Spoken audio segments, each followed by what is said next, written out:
Hindi pa man nanlalamig ang abo nga aking ina, pumasok na sa lamay ang biyenan kong si Aling Dolores kasama ang hipak kong si Katrina. Maya, saan tinagungang nay mo yung 50 milyong piso? Hinablot ni Aling Dolores ang braso ko. Nakiwan ng pulang marka sa aking pulso ang kanyang pila na pulseras. Ilabas mo na yan, kung hindi, huwag mo akong sisisihin kung itapon ko ang larawan ng nanay mo. Katatapos ko lang magsindingang kandila para sa aking ina. Namamanhit pa ang aking matuhod. Sa lakas ng pagila niya, muntik na akong matumba. Nay, idinonate po niya. Lahat idinonate sa isang charity foundation. Idinonate? Sumigaw si Katrina habang sumusugot sa akin. Halos tamaan ng kanyang nga kuko ang mukha ko. Sino niloloko mo? 50 milyong piso yon? Si Raulo ba ang nanay mo para ibigay sa ibang tao? Siguradong tinago mo lang. Natigilan ang magkakamag-anak na tumutulong sa lamay. Lumapit si Tita Lorna para awatin si Aling Dolores. Mabuti pa mag-usap kayo ng mahinahon, huwag kayong magawi dito. Tabi diyan, tinula ni Aling Dolores si Tita Lorna. Tumalsi ang laway niya sa mukha ko. Matagal ko nang napapansin. Sinadya tong nanay mo. Alam niyang magbubukas ang kumpanya ang anak kong si Marco kaya idinonate niya ang pera para guluhin tayo. Maya, sinasabi ko sa'yo, kung hindi mo ilalabas ang pera ngayon, hindi ka makakaalis sa pinto na ito. Napatingin ako sa kanyang kulot na buhok. Bigla kong naalala ang narinig ko kahapon sa labas ng morgue ng ospital. Sinabi niya kay Katrina, kapag namatay na ang matanda, kunin agad natin yung 50 milyon para ibili ng magarang sasakyan ang kuya mo. Ang pag-donate ay personal na sinabi ni nanay sa foundation. May kasunduan, kinuha ko mula sa aking bulsa ang nakatuping kasunduan sa donasyon. Lukot na ang masulo nito dahil sa aking maluha. Kahapon na 3:00 na hapon, 1 oras bago siya pumanaw. Nilagdaan niya ito. Inagaw ni Aling Dolores ang kasunduan. Nanginginig na tiningnan ito at biglang pinunit. Pake, siguradong pinilit mo siyang pumirma. Malas ka talaga. 7 taon ka ng kasal, hindi ka pa rin makaanak, tapos ngayon gusto mo pang kunin ang pera ng pamilya Cruz? Sinong kumukuhang pera nyo? Nanginginig ako sa galit. Ipon yang nanay ko sa buong buhay niya. Walang kinalaman ang pamilya Cruz diyan. Paano walang kinalaman? Nakahalukip-kip na ngumisi si Katrina. Nang pinakasalan mo si kuya, naging parte ka ng pamilya Cruz. Natural. Ang pera ng nanay mo ay pera na rin ng pamilya namin. Palagay ko, gusto mo lang solohin yan kaya ka gumagawang kwento. Dumating ang asawa kong si Marco, amoy alak. Magdamag siyang nakinom sa bar kagabi. At hindi man lang sumipot sa lamay. Anong pinag-awayan niyo? Aniya habang hinihilot ang kanyang sentido. Nakita niya ang ngapunit na papel sa sahig. Enak kainan mo. Sumuko si Eling Dolores sa hinampas siya.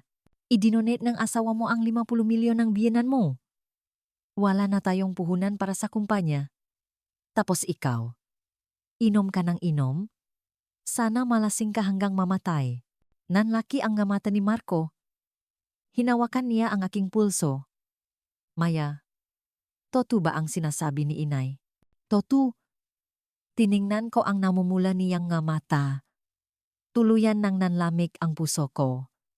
Sabi ni nanay, gagamitin ang pera niya para tulungan ang nga bata sa kabundukan na makapag-aral. Anong tulong sa mga bata? Para natin yon. Bigla niya akong itinulak. Tumama ako sa altar. Nayugyok ang larawan ng aking ina. Tawagan mo agad ang foundation. Bawiin mo ang pera. Kung hindi, maghiwalay na tayo. Sige, mahiwalay tayo. Inayos ko ang larawan ng aking ina. Sa wakas, tumulo na ang aking mga luha. Marco, 7 taon na. Ginawa akong katulong ng nay at kapatid mo. Ang ATM card ko, hawak ng nanay mo. Kahit ang gintong pulseras na binili ni inay para sa akin, kinuha ni Katrina para ipambili ng bag. Pagod na ako. Ikaw pa ang may ganang magalit. Sumigaw si Aling Dolores sabay turo sa pinto. Umalis ka! Umalis ka na sa bahay ng mga Cruz. Hanggat hindi mo ibinibigay ang 50 milyon, huwag kang babalik dito. Mabilis na kinuha ni Katrina ang aking maleta at inihagis sa labas. Alis na! Ang malas-malas mo.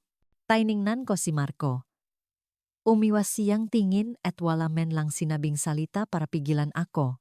Patuloy pa ring nakasindi ang mga kandila sa lamay. Sa gitna ng usok, banayad ang ngiti sa larawan ng aking ina.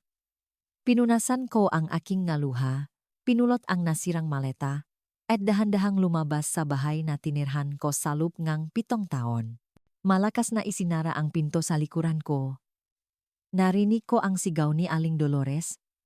Napakasama mong babae. Nakatayo ako sa eskinita, giniginaw sa ihip ng hangin. Sa bulsa ko, may 3 lukot na 20 pesos na papel lang. Basag ang screen ng cellphone ko, kagabi sinira ni Katrina, hindi ko na makita kung anong oras na. 50 milyon, talaga bang idinonet lahat na aking ina? Noong nakaraang linggo lang, hinawakan niya ang kamay ko at sinabing, "Anak, ang perang ito ay para sa iyo, para may magamit ka sa oras ng pangangailangan. Huwag mong hayaang makuhayan ng mawalang utang na loop na krus." Naisip na kaya niya na pagkatapos niyang mawala, palalayasin ako? Mula sa malayo, narinig ko ang tawanan ni Katrina. "Kuya, siguradong may tinago yang pera. Kung hindi, bakit ganon nalang kadali siyang umalis? Halikayo, halungkatin natin ang kwarto niya." Matinis at nakakairita ang boses ni Aling Dolores. Nagpatuloy ako sa paglalakad, nangingini ang panga. Ang ngaluha ko, humahalo sa hangin na pumapasok sa aking bibig. "Nay, ano po bang plano ninyo? Wala na po ba talaga ang 50 milyon? Dala-dala ang malatang sira ang gulong." Matagal akong nakatayo sa kanto. Basa na sa pawis ang 60 piso sa aking bulsa. Sapat para bumili ng 2 siopaw, pero hindi ko alam kung saan ako matutulog ngayong gabi. Tumunok ang pampublikong telepono sa kanto. Nag-alinlangan akong sagutin ito. Boses ni Tita Lorna ang narinig ko. "Maya, nasaan ka? Sinabi ng biyenan mo sa mga dating kapitbahay ng nanay mo na tinakbo mo raw ang 50 milyon. Malaking bagay to." Hindi ko tinakbo ang pera. Sigaw ko sa telepono. Tuyo at masakit ang lalamunan. Idinonate ng nanay ko. May kasunduan. Sinong nakakita ng kasunduan? Bumuntong hininga si Tita Lorna. Ipinapakita ng biyenan mo yung punit-punit na papel sa lahat at sinasabing pinilit mo raw ang matanda na pumirma. "Maya, magtago ka muna. Sinabi rin ng hipak mo na pupunta siya sa kumpanya mo para gumawang gulo." Biglang naputol ang tawag. Hawak ko ang malamig na telepono, nanginginig ang madaliri. Ang kumpanya. Muntik ko nang makalimutan. Kailangan kong isumita bukas ang quarterly report. Dala-dala ang maleta, naglakad ako papunta sa sakayan ng bus. Ang kalaboh ng maleta sa sahig ay parang tunog ng saklay ng biyenan ko tuwing umaga para gisingin ako at magluto ng almusal. 7 taon na ang nakalipas. Nung bagong kasal pa lang kami, kinuha ni Aling Dolores ang ATM card ko. Sabi niya, hindi dapat naghahawak ng pera ang babae, baka matutong gumawa ng masama. Ako na ang mag-ipon para sa iyo, para sa magiging anak niyo. Noong mapanahong iyon, naniwala akong para sa ikabubuti ko ang ginagawa niya. Hanggang sa bumili si Katrina ng bag na nakakahalagang 20,000 piso gamit ang sahod ko. Doon na ako nagalit at hiningi ang card ko. "Anong sa iyo, anong akin? Pamilya tayo." Aniya habang nakahiga sa sofa at nagpapamasahe sa akin. "Bata pa ang kapatid mo, maganda. Anong masama kung gumastos siya ng kaunti? Bilang hipag, dapat mas maunawain ka. Si Marco naman ay naglalaro lang sa cellphone sa tabi, hindi man lang nag-angat ng tingin." Tama si inay.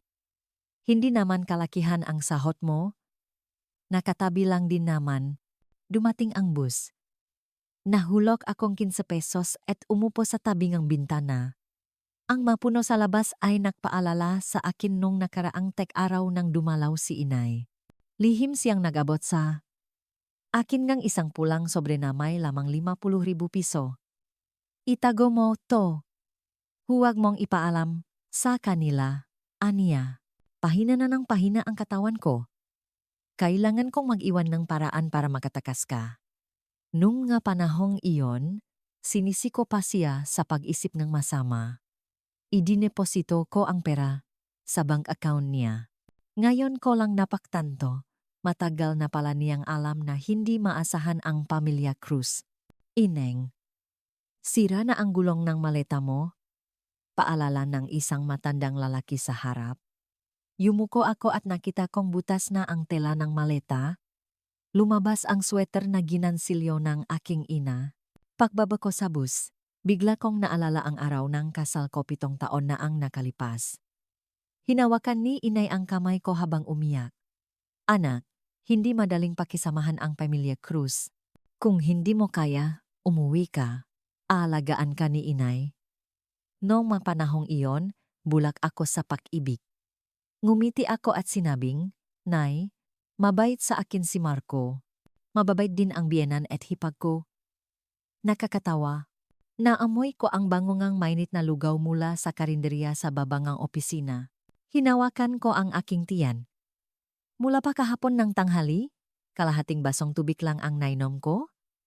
Nang akmang bibili akong lugaw, nakita ko si Katrina na bumaba sa taksi, may dalang bagong bag. Kasunod niya si Aling Dolores. Maya, sabi ko na nga ba andito ka? Sumigaw si Katrina at sinugot ako para agawin ang maleta. Sabihin mo, nasaan ang 50 milyon? Nasa loob bang maleta? Bitawan mo ako. Mahigpit kong niyakap ang maleta. Nasa loob nito ang huling sweater na ginansilyo nga, aking ina, ang nag-isang alaala niya na natitira sa akin. Humarang si Aling Dolores sa harap ko. Nakapamaywang sa tapat ng entrance ng kumpanya. Tingnan niyo. Itong walang utang na loop na to. Kakamatay lang ng biyenan niya. Tinakbo na agad ang 50 milyon. Tapos pinalabas pang idinonate. Walang konsensya. Nakumpolan ang mga papasok sa trabaho. Nakbubulungan tungkol sa akin. Lumapit ang manager ng department namin, si Manager Santos. Maya, anong nangyayari dito? Manager Santos, hindi po totoo yan. Naiyak na ako. Kusanglo po itong idinonatan ng nanay ko. May kasunduan. Nasaan ang kasunduan? Ipakita mo. Sumabat si Katrina, nilakasan ang boses. Palagay ko, gawa-gawa niya lang yan. Sabi ni Kuya, matagal na niyang balak solohin yung 50 milyon. Ngayong patay na ang matanda. Lumabas na ang tunay niyang kulay. Humampas naman sa hita si Aling Dolores. Kawawa naman ang hindi ko pa na ipapanganak na apo. Kung may 50 milyon lang kami, napakagandang asawa ang mapapangasawa niya. Ngayon, kinuha lahat ng bao na manok na to, lalong lumakas ang bulungan ng mataw. May nagsabing, mukha pa namang disente, hindi mo akalaing sakim pala. Oo nga, 50 milyon yun. Pati pa man ang sariling ina, tinakbo. Lalong sumama ang tingin ni Manager Santos. Maya, umuwi ka muna ng ilang araw. Ayusin mo muna ang problema mo, Manager Santos. Gusto ko pang magpaliwanag. Pero tinulak na ako ni Katrina. Narinig mo? Umalis ka na. Huwag kang gumawang eksena dito. Pinulot ni Aling Dolores ang isang bato at ibinato sa maleta ko. Subukan mong bumali. Babaliin ko ang gabinti mo. Bumukas ang sirang lock ng maleta. Nahulog ang sweater na gawa ni inay at gumulong sa putikan. Susugot sana ako para pulutin ito, pero tinapakan ni Katrina. Sinong may gusto sa basahan na to? Kung kaya mo, ilabas mo ang 50 milyon. Umalis ka diyan. Itinulak ko siya at niyakap ang sweater na punong putik. Na parabang yakap ko ang unti-unting nanlalamig na katawan ng aking ina. Patuloy pa ring nag-iskandalo si Aling Dolores sa harap ngang kumpanya. Nakapamewang na ngumisi si Katrina. Tiningnan ko sila at bigla kong naalala 3 taon na ang nakalipas noong na-ospital ako dahil sa appendicitis. Ginamit ni Katrina ang health card ko para bumili ngang makeup na nakakahalaga ng 10,000 piso. May insurance ka naman, masasayang lang ang card na yan, sabi ni Aling Dolores nun, tumango naman si Marco. Oo nga, mabuti na yan para magamit mo ang limit mo. Halos hindi ako makapagsalita sa sakit nun, pinanot ko lang silang kunin ang card ko na parang basahan. Ano pang tinitingin-tingin mo diyan? Alice! Tinulak ulit ako ni Katrina. Yakap-yakap ang maruming sweater at hila-hila ang sirang maleta. Dahan-dahan akong umalis. Nakakasilaw ang sikat ng araw, pero nanlalamig ang buong katawan ko. Nay, nakikita niyo po ba? Ito na nga po ang kinatatakutan ninyo. Pero bakit niyo po idinonate ang 50 milyon?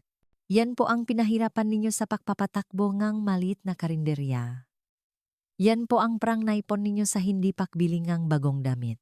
Nadaanan ko ang isang tindahan ng cellphone at nakita ko ang mga modelo sa salamin. Ang pinakamura ay 5,000 piso. Kinapa ko ang 60 piso sa aking bulsa. Naktiimbagang ako, maingat na inilagay ang sweater ni inay sa loob ng aking damit at dinala ang walang lamang maleta papunta sa isang tulay. Mukhang dito lang ako matutulog ngayong gabi. Sa ilalim ng tulay, malakas ang hangin. Ibinabalot ko ang sweater sa aking katawan na amoy ang amoy ngang putik. Bigla kong naalala ang itsura ngang aking ina bago siya pumanaw. Hawak niya ang aking kamay. Halos pabulong na nagsasalita. Anak, huwag mong paniwalaan ang sinasabi nila. Ligtas ang pera. Akala ko noon, nagdedeliryo lang siya. Pero ngayon, iniisip ko, baka matagal na niyang plinano ang lahat. Talaga bang wala na ang 50 milyon? Ang hangin sa ilalim ng tulay ay parang kutsilyo. Humihiwa sa aking mukha sa sobrang sakit. Ibinabalot ko ang sweater na ginansilyo ni inay sa pinakalob at sa ibabaw nito ay ang kupas na jacket na regalo sa akin ni Marco nung kaarawan ko 7 taon na ang nakalipas. Nang magising ako sa kalagitnaan ng gabi dahil sa lamig, may narinig akong manggayabak sa labas ngang tulay. Agad kong iniharang ang sirang maleta sa harap ko. Sa liwanag ng buwan, nakita ko ang isang matandang lalaki na nangalakal ng basura, may pasan-pasan na sako. Ineng, bakit ka dito natutulog? Isinilit ng matanda ang hawak niyang boteng mineral water sa sako. Napakalamig ng panahon. Makakasakit ka niyan. Hinawakan ko ang manggas ng sweater. May putik pa rin ito. Lolo. Wala po akong mapupuntahan. Bumuntong hininga siya at kumuha ng isang matigas na pandesal mula sa kanyang bulsa. Heto, kainin mo para may laman ang tiyan mo. Kasing edad mo ang apo ko, nagtatrabaho sa malayo. Laki akong nakaalala na baka mapahamak siya. Nahulog ang mga mumong tinapay sa aking hita. Habang ngumunguya ako, nagsimulang tumulo ang aking mga luha. Sabi nun ni inay, "Kapa na sa labas, tulungan mo ang nangangailangan, dahil baka balang araw, ikaw naman ang mangailangan ng tulong." Salamat po, Lolo. Hinati ko ang pandesal at inabot sa kanya ang kalahati. Kain din po kayo. Umiling siya. Busog ako, sayo na yan. Mukhang may pinagdadaanan ka. Ikinuwento ko sa kanya ng maikli ang tungkol sa 50 milyon. Hindi ko na binanggit ang masasakit na ginawa ng pamilya Cruz. Ayokong marumihan ang pandinig ni Lolo. Mabuting bagay ang pagdonet ng nanay mo. Umupo ang matanda at nagsindi ng sigarilyo. Sa panahon ngayon, bihira na ang magdodonet ng 50 milyon para sa mga bata sa kabundukan. Siguro ginawa niya yon dahil natatakot siyang mapunta ang pera sa masasamang tao. Masasamang tao? Biglang kumabo ang dibdib ko. Ang sinabi ni inay, bago siya mamatay na ligtas ang pera. Iyon kaya ang ibig sabihin? Nang mag-umaga na, umalis na ang matanda dala ang kanyang sako. Bago umalis, iniabutan niya akong 20 piso. Bumili kang mainit na kape, baka makasakit ka sa lamig. Hawak ko ang lukot na 20 pisong papel. Pinanot ang kanyang papalayong likot na nawala sa hamok ng umaga. Bigla kong naalala nung may maliit na karinderya pa si inay. Lagi niyang tinitirhan ng mainit na sabaw ang mga nangalakal ng basura. Pagkasikat ng araw, bumili ako ng lugaw sa isang karinderya. 25 piso, sobrang lapot na pwedeng itusok ang kutsara. Nakita ngang tindera ang namumula kong mga kamay sa lamig at dinagdagan niya ng isang platito ng atsara. Inang, huwag mong masyadong dibdibin ang mga problema. Lahat ng pagsubok, malalampasan din. Hawak ko ang mainit na mangkok lugaw. Uminit ang puso ko. Marami pa rin palang mabubuting tao sa mundo. Hindi tulad ng pamilya Cruz na pera lang ang nasa isip. Habang kumakain, biglang nag-vibrate ang cellphone ko. Isang hindi kilalang numero. Nakalangan akong sagutin. Boses ni Marco ang narinig ko. Mas mahinahon kaysa kahapon. Maya, nasaan ka? Umuwi ka na? Alam ni inay na nakamali siya.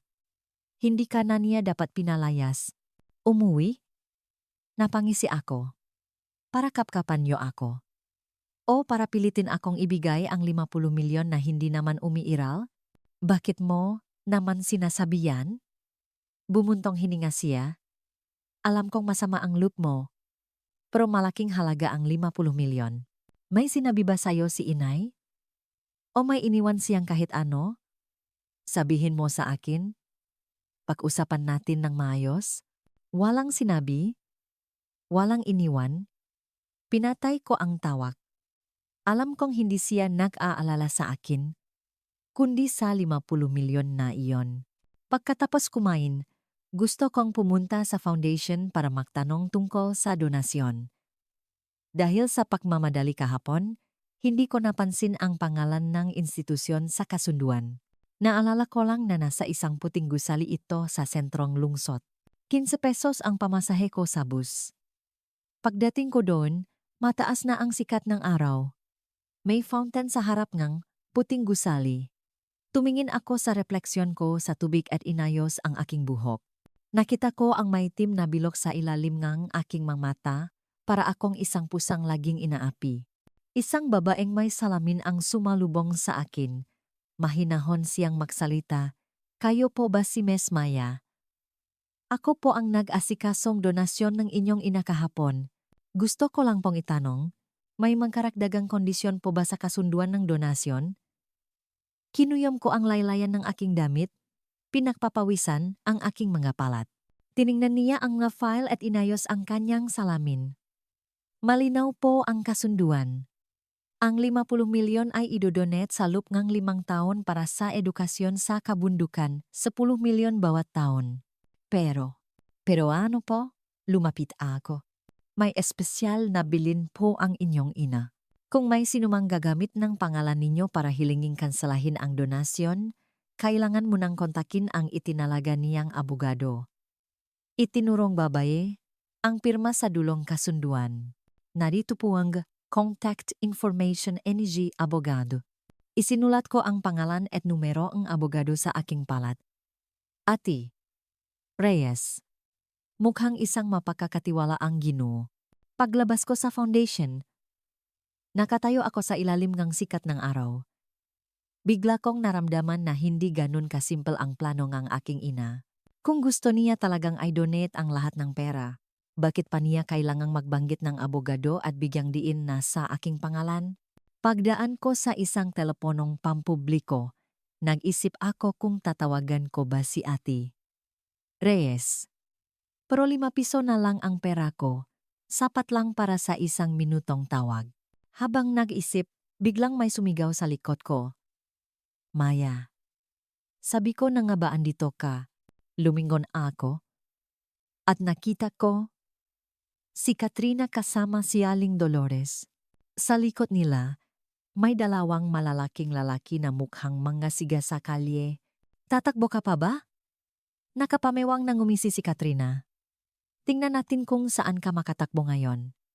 Ibigay mo na ang 50 milyon. Kung hindi, Huwag mo kaming sisisihin. Lumapit si Aling Dolores, tumalsik ang lawe sa aking mukha. Huwag mong isipin na ligtas ka na dito sa foundation. Nalaman ko na, hindi pa naman napupunta sa kanila ang 50 milyon. Siguradong na kunwari lang kayo ng nanay mo para lokohin kami. Hindi pa napupunta? Nagulat ako. Ibig sabihin, hindi pa talaga na donate ni inay. Anong gagawin niyo? Umatras ako papunta sa telepono, dahan-dahang kinakapa ito. Sa liwanag ng araw, magnanakaw kayo? Bakit hindi? Sumanya si Katrina at pinalibutan akong dalawang lalaki. Dalhin niyo yan sa eskinita at tanungin. Tingnan natin kung hindi pa yan magsasalita. Kinuha ko ang telepono, nanginginig ang mga daliri habang pinipindot ang numero ngang abogado. Bago ko pa matapos, inagaw ng isang lalaki ang telepono. Bitawan niyo ako. Nakpumiglas ako. Nakita ko ang isang sticker sa telepono. Sa emergency. Tumawag sa 911. Bigla akong naghalakas ng loob at sumiga. Magnanaka. May nagnanakaw ng pera. Nagkumpol ang mataw sa kalye. Nagtuturuan sa amin. Nataranta ang dalawang lalaki at binitawan ako. Nagpatuloy sa pag-iskandalo si Aling Dolores. Huwag kayong maniwala sa kanya, manugang ko yan, tinakbo niya ang 50 milyon. Hinuhuli lang namin siya para iuwi. Sinong manugang nyo? Kinuha ko mula sa aking bulsa ang lukot na marriage certificate. Naisilit ko ito nung nakaraang linggo habang inaayos ang magamit ni inay. Matagal na dapat tayong hiwalay. May nakakilala sa akin, isa sa mga nakakita na gulo sa harap ng kumpanya kahapon. Sumigaw siya. Kilala ko siya. Yung biyenan niya yan. Gusto nilang agawin yung 50 milyon na idinonate ng nanay niya. Biglang namula ang mukha ni Katrina. Hinila niya si Aling Dolores. Inay, tara na. Walang kwenta kausap ang mataong to. Habang pinapanood ko silang tumakas, hawak ko ang marriage certificate at natawa ako. 7 taon kong hawak ang pulang librong ito. Pero mas may silbi pa pala ang isang salita mula sa isang estranghero. Lumapit ang may-ari ngang tindahan sa tabi ngang telepono at inabutan ako ngang isang basong mainit na tubig. Ineng, okay ka lang? Halata namang masamang tao ang pamilyang yon. Mag-ingat ka. Salamat po. Hawak ko ang baso. Sa wakas ay uminit ang aking makamay. Pwede po bang makitawag? Sa isang abogado lang po. Ibinigay sa akin na may ayang telepono. Silang, libre ne. Tinawagan ko si Ate Reyes. Isang kalmadong boses ngang lalaki ang sumagot. Hello, sino po sila? Attorney Reyes. Ako po si Maya. Ang nanay ko po ay si Rosa. Nakita po kayo noong nakaraang linggo. Nanginginig ang boses ko. Tumahimik sandali ang kabilang linya. Pagkatapos ay malinaw na sumagot, Miss Maya, kilala ko po kayo. Bago siya pumanaw, sinabi ng inyong ina na kontakin ko kayo. Pwede po ba tayong makita? Biglang tumibok ng malakas ang puso ko. May iniwan nga si inay. Opo, opo. Saan po tayo makikita? Pupunta po ako agad. Kung ganon, mamayang 3:00 ng hapon, sa opisina ko. Ang address ay, nagbigay si Ate Reyes ngang address. Malapit lang sa isang office building. Pagkatapos ngang tawag, nakatayo ako sa ilalim ngang sikat ng araw, pakiramdam ko ay uminit na rin ang hangin. Nay, alam ko na pong hindi niyo ako pababayaan.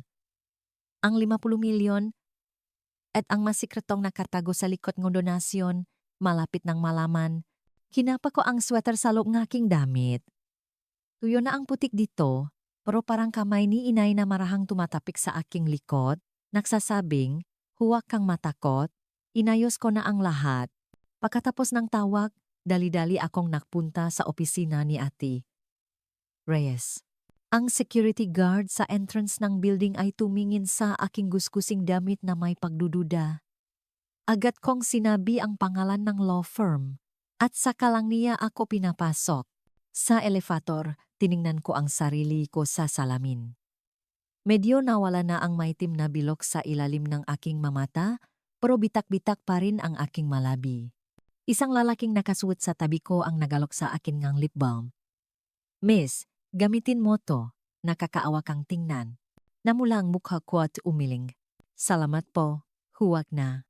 Ngumiti siya. Huwag kang malungkot kung may problema. May mga taong handang tumulong. Nang bumukas ang pinto ng elevator, tinapik niya ang aking balikat. Kaya mo yan. Nasa 17th floor ang opisina ni Ate Reyes. May nakasulat sa frosted glass na pinto. Reyes Law Firm. Huminga ako ng malalim at itinulak ang pinto. Isang receptionist ang gumiti at tumayo. Kayo po ba si Miss Maya? Hinihintay na po kayo ni Ate Reyes. May amoy ng sasalub ng opisina. Si Ate Reyes ay nakaupo sa likod ng isang mahogany desk, may suot na salamin at mukhang napaka-edukado. Itinuro niya ang upuan sa harap niya. Maupo ka. Uminom kang tsaa para mainitan ka. Pakaupo ko, inabutan niya, akong isang tasang tsaa. Ito rin ang ininom ng nay mo nung nakaraang linggo. Nang mabanggit ang aking ina, namasa ang aking nga mata. Attorney Reyes, ang nanay ko po, may ipinapasabi po ba siya sa akin? Kumuha siya ng isang brown na sobremula sa drawer. Ito po ang iniwan ng inyong ina.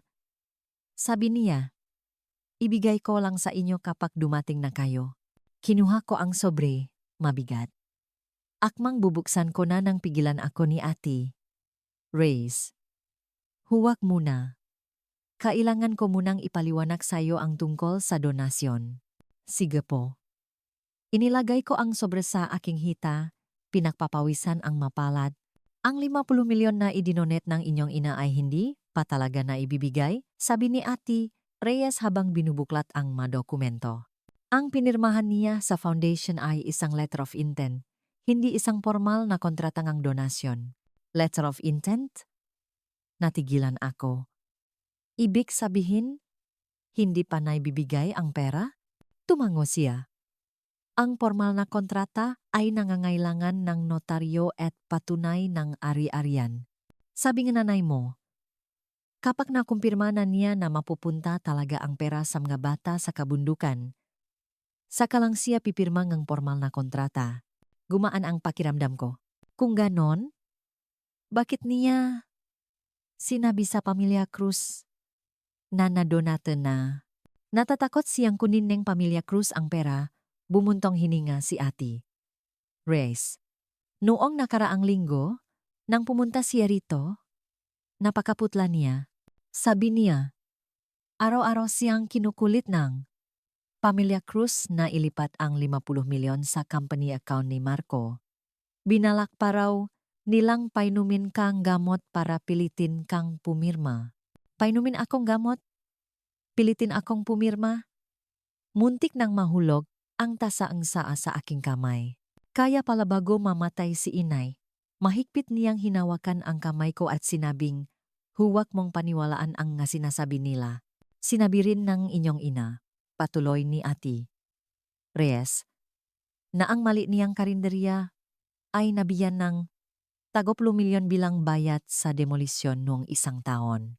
Kasama ang kanyang nga ipon, umabot ito ngang 50 milyon. Natatakot siyang pagkatapos niyang mawala, pipilitin kang ang Pamilya Cruz na ibigay ang pera, kaya naisip niya ang kunwaring donasyon. Ngayon, naiintindihan ko na ang lahat. Hindi nabaliw ang aking ina. Pinoprotektahan niya ako sa sarili niyang paraan, kung ganon, nasaan po ang 50 milyon ngayon, tanong ko. Inayos ni Ate Reyes ang kanyang salamin. Sabi ng inyong ina, nasa isang secret account ang pera.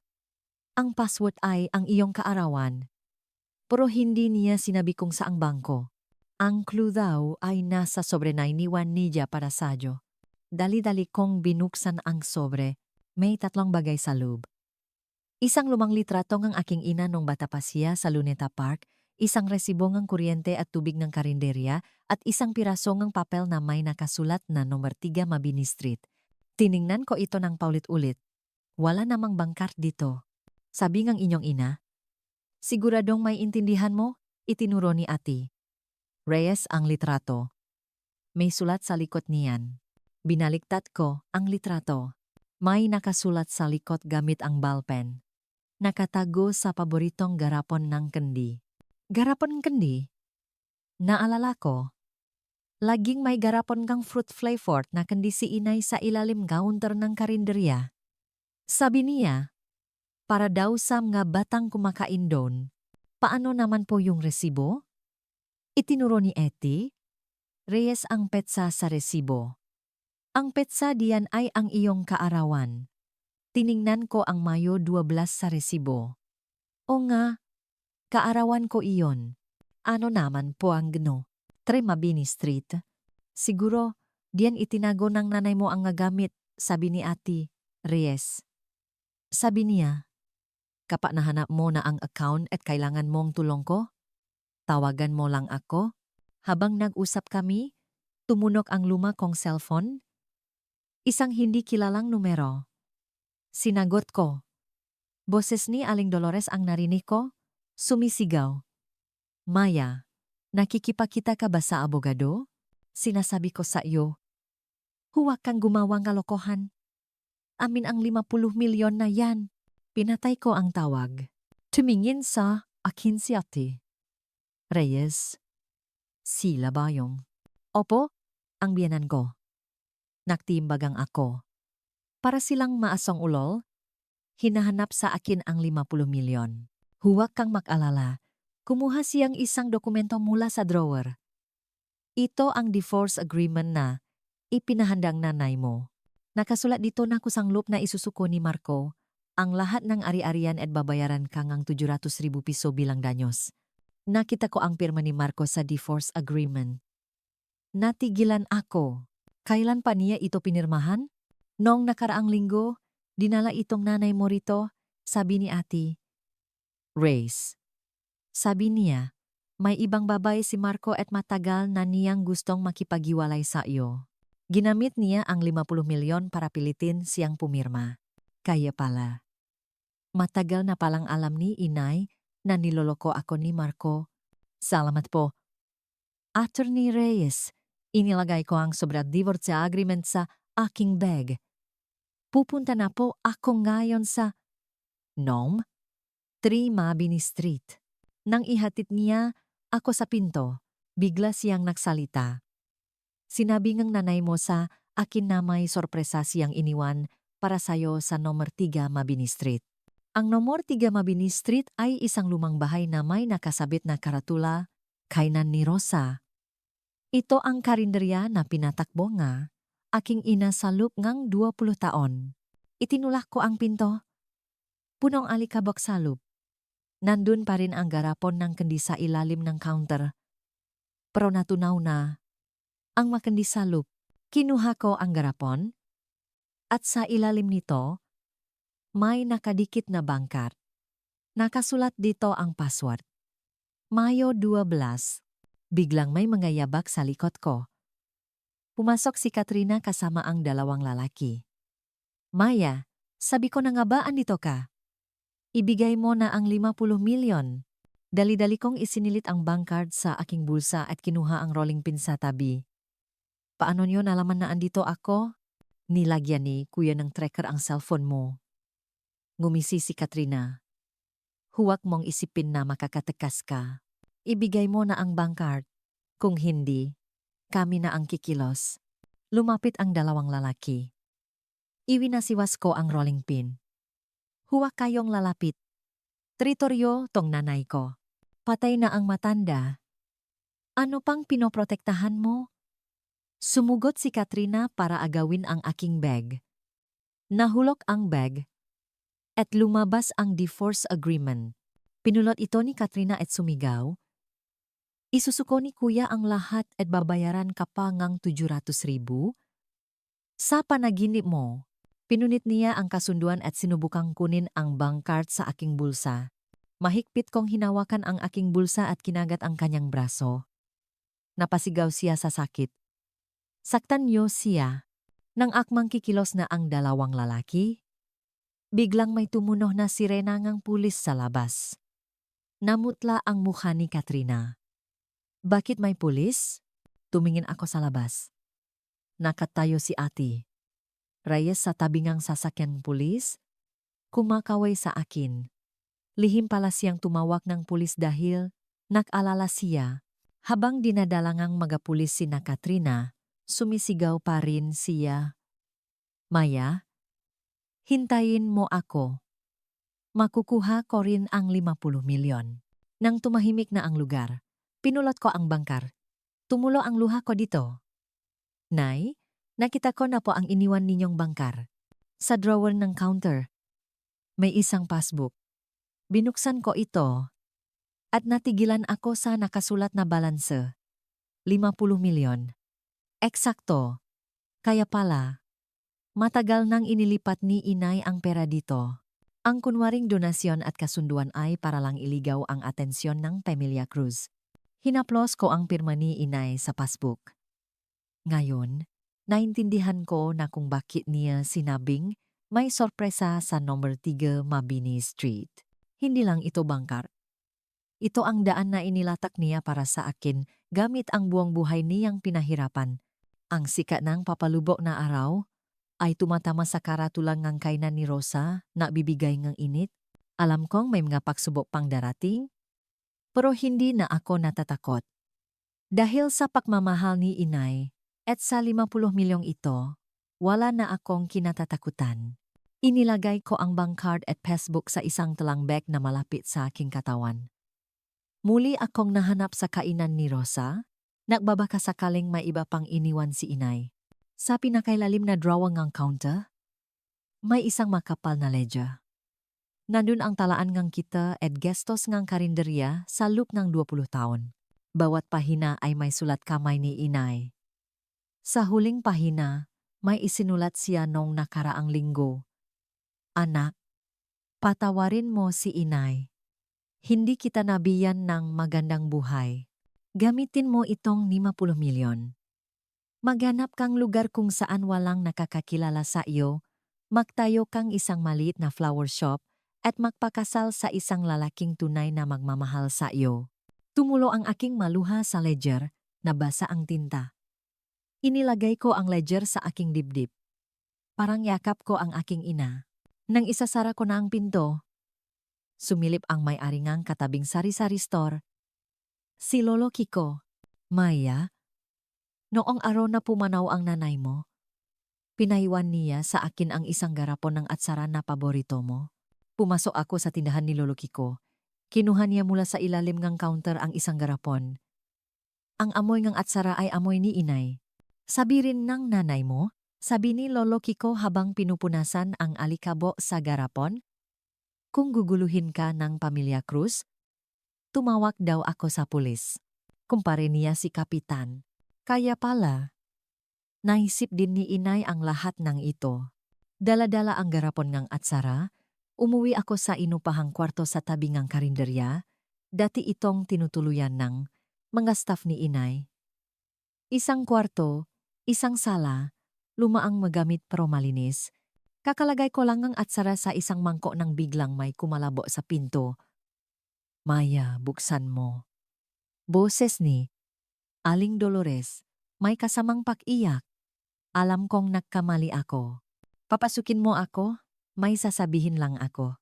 Sumilip ako sa butas ang pinto. Kasama niya sina Marco at Katrina. Walang dalang nga kasama. May dala pang basket ng prutas si Marco. Sabihin niyo na lang diyan sa labas, sigaw ko. Maya, alam ni inay na nagkamali siya. Mukhang sincer ang boses ni Marco. Nandito kami para humingi ng tawad. Buksan mo na ang pinto. Hindi na kailangan. Hinikpitan ko ang hawak sa talang bag. Umalis na kayo. Ayoko kayong makita. Maya, huwag kang magmaganda. Biglang tumaas ang boses ni Katrina. Nagsorry na nga si kuya. Ano pa bang gusto mo? Ibigay mo na ang 50 milyon. Kung hindi, ano? Napangisi ako. Tatawag akong pulis. Kanina lang. Nagdala kayo ng gatao para saktan ako. Hindi pa kayo hinahanap kang pulis. Biglang umiyak si Aling Dolores, hinahampas ang kanyang hita. Maya, alam kong galit ka sa amin. Pero asawa mo si Marco, malapit nang malugi ang kumpanya niya. Hindi siya mabubuhay ng wala ang 50 milyon. Maawa ka na sa kanya, ibigay mo na ang pera. Anong kinalaman ko sa pakaluging ng kumpanya niya? Sigaw ko. Nung ginagamit niya, ang sahod ko para sa kabit niya. Naawa ba siya sa akin? Anong pinagsasabi mo? Nagalit si Marco. Wala lang yon. Ikaw lang ang mahal ko.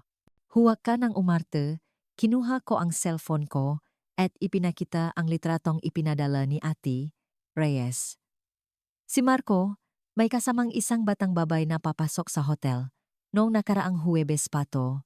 Gusto mo bang basahin ko pa ang address ng hotel? Tumahimik sa labas. Pagkatapos, narinig ko ang sigaw ni Katrina. Pagkayan. Ayaw mo lang ibigay ang pera sa amin. Ang pera ay sa nanay ko, walang kinalaman sa inyo, isinilit ko ang cellphone sa bulsa. Kung hindi pa kayo alis, tatawagan ko na si Kapitan. Kapitan, natarantang sabi ni Aling Dolores. Sinong tinatakot mo? Sinadya kong lakasan ang boses habang nagdadial. Isang ring pa lang, may narinig na akong mga yabak sa labas. Tumakbo na sila. Napaupo ako sa sahig. Basang-basa ang pawis ang likod ko. Ang pamilyang ito ay parang linta. Mahirap tanggalin.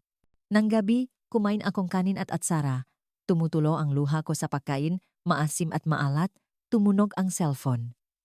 Si Ate Reyes, Maya, nagpunta ang pamilya Cruz sa pulis.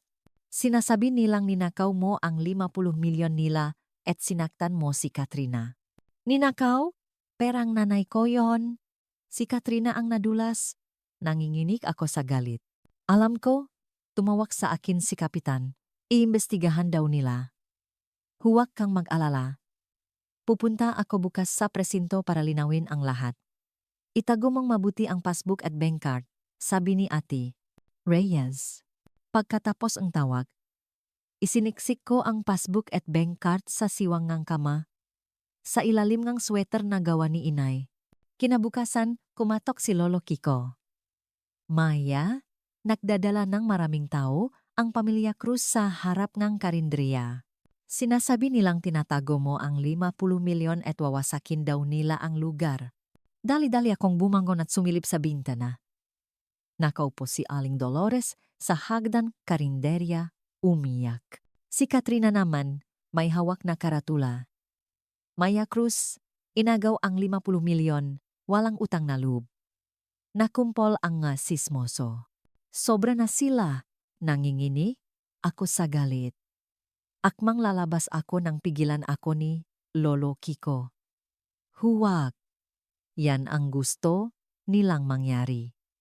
Tumawag na ako kay Kapitan. Wala pang 10 minuto, dumating ang sasakyan ng pulis. Aling Dolores, ano na namang gulo to? Tanong ng isang pulis. Sir, tulungan niyo po kami. Sumugot si Aling Dolores at kumapit sa braso niya. Ninakaw ni Maya ang 50 milyon namin. Nakatago sa loop ng karinderya. Halugin niyo. Sinong nagsabing nasa karinderya ang pera? Tinanggal ngang pulis ang kamay niya. Pera yon ni Aling Rosa. Walang kinalaman ang pamilya Cruz. Paano walang kinalaman? Sabi ni Katrina. Asawa siya ni kuya kaya para na rin namin yon. Malapit na siyang hindi maging asawang kuya mo. Biglang dumating si Ate Reyes, may hawak na divorce agreement. Ito ang pinirmahang kasunduan ni Marco.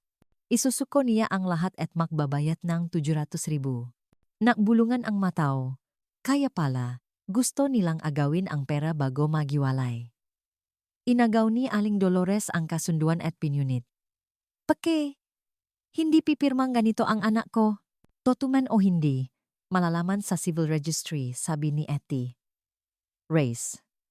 Nag-file na si Marco ng divorce noong nakaraang linggo. Namutla si Marco. Kung guguluhin mo pa siya, arestuhin kita sa salang panggugulo, sabing pulis kay Aling Dolores. Dali-daling umalis ang tatlo, pero bago umalis, masama ang tingin sa akin ni Aling Dolores. Salamat po, sir.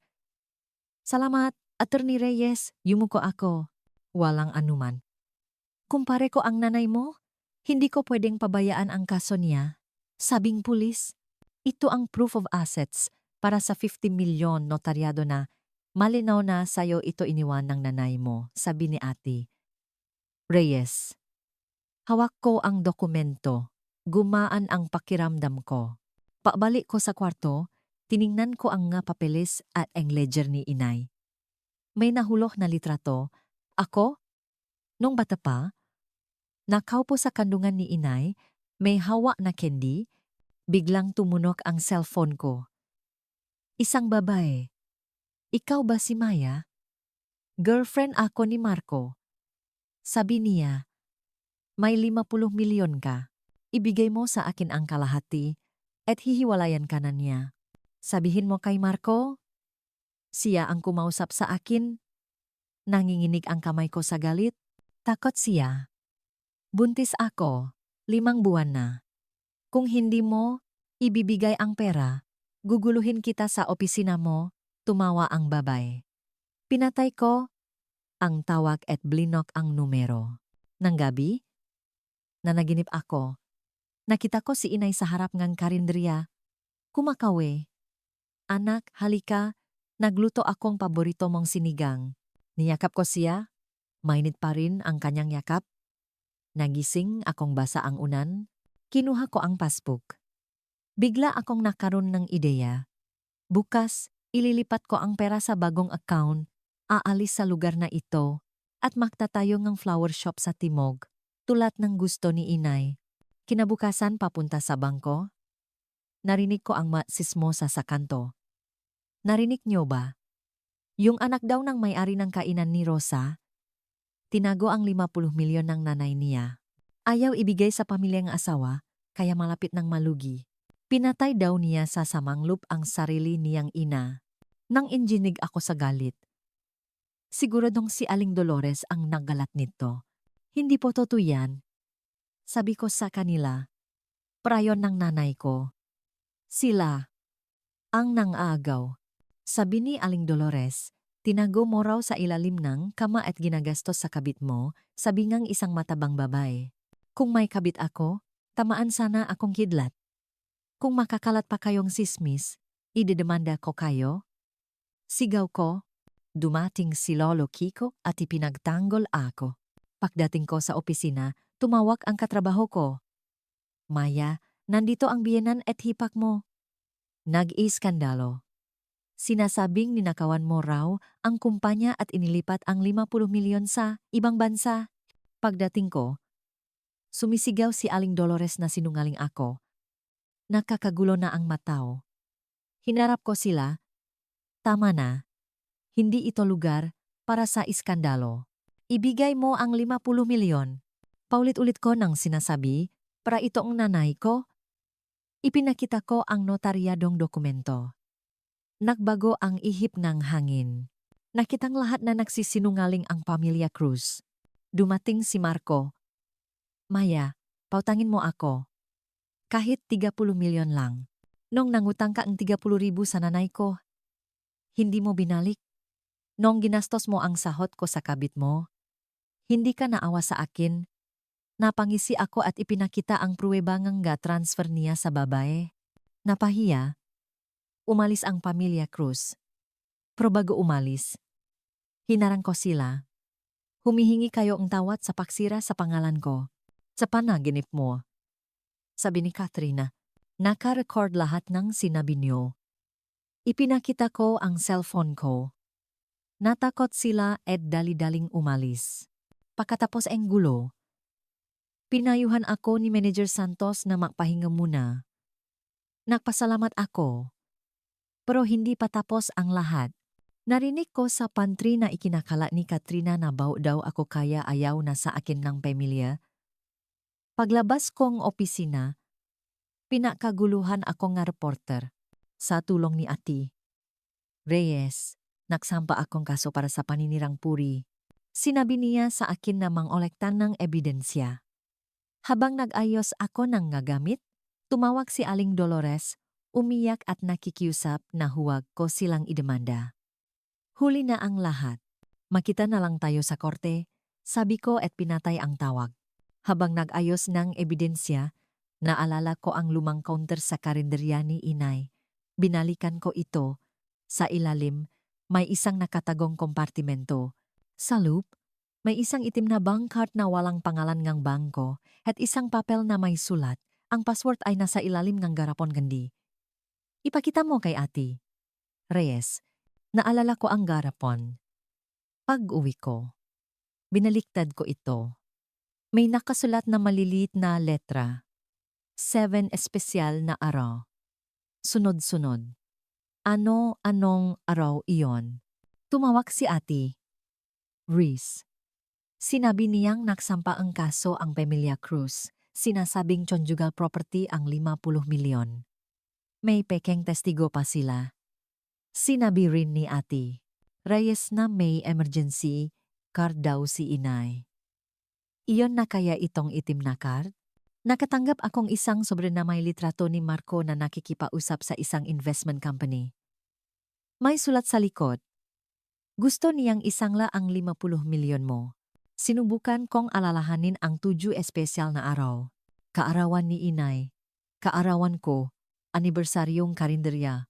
Arawng pagkamatay ni itay. Anibersaryong kasal nila. At petsang college acceptance letter ni inay. Kulang pa nga isa. Naalala ko. Tuwing kabilugan ng buwan. Nagpapadala si inay ng malibro sa mga bata sa bundok.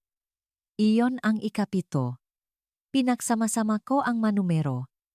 At nabuo ang password. Tumawag ang pulis. Nag-file daw ng property preservation ang pamilya Cruz sa korte. Kinabukasan, kailangan kong pumunta. Nang gabing iyon, may 2 lalaking sinubukan pumasok sa apartment ko. Nahuli sila at umaming inutusan ni Katrina. Sa korte, ipinakita ko ang lahat ng ebidensya. Natalo ang pamilya Cruz. Pero hindi pa rin sila tumigil. Ikinalat nila ang litrato at numero ko sa community group. Nag-alok ng pabuya sa sinumang makakapakturo kung nasaan ako. Pinalayas akong may-ari ng apartment. Tinulungan ako ni Eti Reyes na makahanap ng bagong, mas ligtas na tirahan at kumuhang bodyguard, si Mang Tony, isang retiradong sundalo. Sinubukan ni Marco na makunwaring magpapakamatay para palabasin ako. Tinawagan ko ang matalik na kaibigan ni inay, si Tita Elena. Ikinuwento niya na matagal nang alam ni inay ang kanyang sakit. Naiwan siya ng bahay sa Australia para sa akin, at ang titulo ay nakatago sa isang lumang makinang panahi sa karinderya. Kasama ang anak ni Tita Elena na pulis at si Mang Tony, pinuntahan namin ang karinderya. Nahanap namin ang titulo sa isang kahon sa loob ng makina. Biglang pumasok ang pamilya Cruz. Alam na rin pala nila ang tungkol sa mas malaking pera. Sa gulat, umamin si Aling Dolores na may plano silang patayin ako kapag nakuha na ang pera. Nakarekord ang lahat. Dumating ang mapulis at inaresto silang lahat. Kinabukasan isang propesor mula sa Australia, si Professor Chen, ang dumating. Kaklase pala siya ni inay sa kolehiyo. Ibinigay niya sa akin ang isang kahon na naglalaman ng diary ni inay at isang family trust agreement. Ang buwang 170 milyon, 50 milyon plus 120 milyon mula sa stocks, ay inilagay ni inay sa isang trust. Makakatanggap ako ng allowance at ang malaking bahagi ay mapupunta sa edukasyon ng mga bata sa bundok. Tulad ng una niyang plano. Nalaman ko rin na ang aking ama ay isang bayani na namatay habang nagliligtas ng isang bata. Inalo ako ni Professor Chen ng scholarship para mag-aral ng floral design sa Sydney. Isang bagay na matagal ko nang pinapangarap at lihim na pinag-aralan online na alam din pala ni inay. Habang naghahanda ako para sa aking bagong buhay, sinubukan pa rin ng pamilya Cruz na mag-apela gamit ang mga pekeng dokumento. Pero madali itong napatunayang hindi Toto dahil may ebidensya si Professor Chen na kasama niya si inay sa ospital noong araw na iyon. Sa wakas, malaya na ako sa huling pahina ng diary ni inay. May isang litrato niya kasama ang aking ama sa ilalim ng isang punong nara. Nakasulat sa likod, "Anak, alis na si inay. Huwag kang malungkot. Hihintayin kita sa ilalim ng puno ng jacaranda. Hihintayin kita para muling makasama ang ating pamilya." Handa na akong lumipat patungong Australia, kung saan naghihintay ang nga pangarap ni inay at ang aking bagong simula.